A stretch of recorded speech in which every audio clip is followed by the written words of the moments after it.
कबीर साहब ने कहा है, ऐसे ही लाखों बार जो देश के प्रति दृढ़ रहे वही अधिकारी हो जाता है। सच्चा गुरु का जो पुरुष राम जैसे सिद्धांतों पर चले, जो पुरुष लाखों बार हनुमान जी जैसा सेवा भाव हो वही अधिकारी हो जाता है। तत्वदर्शी संत का इसी बीच आपके सामने रूबरू है। सर क्या काम करते हैं आप? सर मैं रिटायरमेंट हूँ, पैरामिलिट्री में सर्विस करता था सर। सर क्या नाम है आपका? लाल सिंह सर, गांव बिहाली, तहसील अटेली, महेंद्रगढ़ डिस्ट्रिक्ट से सर, हरियाणा। क्या आप कोई भक्ति साधना भी करते थे? सर भक्ति साधना तो करते थे, देवी देवताओं की एक छोटी सी सत्संग पार्टी थी गांव के अंदर, उसी में भजन कीर्तन ऐसे किया करते थे सर। तो फिर आप संत रामपाल जी महाराज की शरण में कैसे आए? सर हम सर्विस के दौरान में नागालैंड में थे, उस समय में सर बीमार हो गए थे, दिमाग की मलेरिया हो गया था।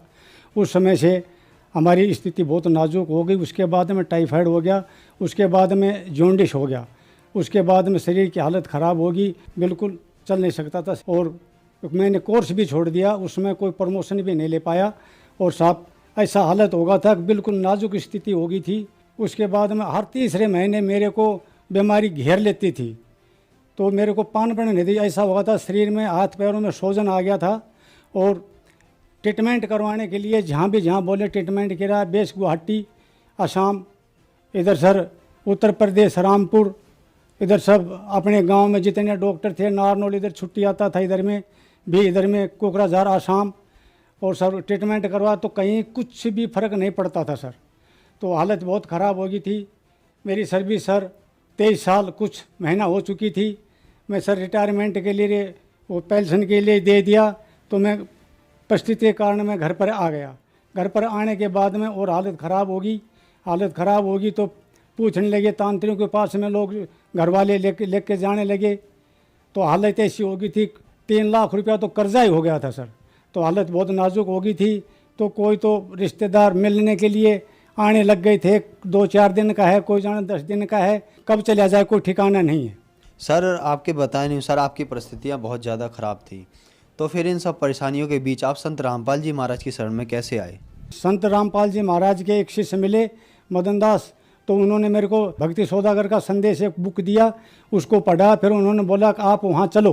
हम गए करौथा आश्रम, तो वहाँ पर साहब गए, तो वहाँ पर जाकर सतगुरु जी ने हमने सारा अपना विवरण, सारा हाल बताया। उसके दौरान सतगुरु जी ने हमको नाम दीक्षा दी।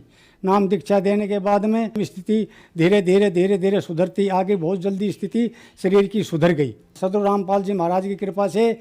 उसके बाद में काम चलता रहा, कुछ कर्जा भी हल्का होता रहा सतगुरु रामपाल जी महाराज की कृपा से। एक बच्चा सर्विस में लग गया। उसके बाद में फिर दूसरे लड़के ने फिर इंटरव्यू दिया दिल्ली पुलिस का, वो दिल्ली पुलिस में सिलेक्शन उसका हो गया, बंदी छोड़ सतगुरु रामपाल जी की कृपा से। अच्छा जी, उसके बाद में स्थिति बहुत बढ़िया हो गई। अभी 2 प्लाट भी गुड़गांव में ले लिए, मतलब बहुत अच्छा काम चल गया। और साहब ये परिवार में किसी प्रकार का कोई दुख तकलीफ नहीं है, बिल्कुल अच्छे अमन चैन से रह रहे हैं। सारा कर्जा उतर गया और सारा सब कुछ हो गया मालिक की संत रामपाल जी महाराज की कृपा से। सर संत रामपाल जी महाराज की कृपा से आपको बहुत अधिक लाभ हुए, तो जो दर्शक आज आपको देख रहा है आप उन्हें क्या कहना चाहेंगे? सर हम तो ये कहना चाहेंगे, जो भी जिसको दुख तकलीफ है किसी भी प्रकार की, किसी भी आर्थिक व्यवस्था कैसी भी, तो सत्संग सुनिए, बुक पढ़िए, सतगुरु जियों की मंगवाइए और उसके बाद में अपना जीवन कल्याण करिए। सर संत रामपाल जी महाराज से नाम दीक्षा कैसे ले सकते हैं? सतगुरु रामपाल जी महाराज से दीक्षा बहुत चैनलों पर सत्संग आते हैं सतगुरु जी के, और बहुत बुक भी लिखी हुई हैं सतगुरु जी की। बुक पढ़ें, सत्संग देखें।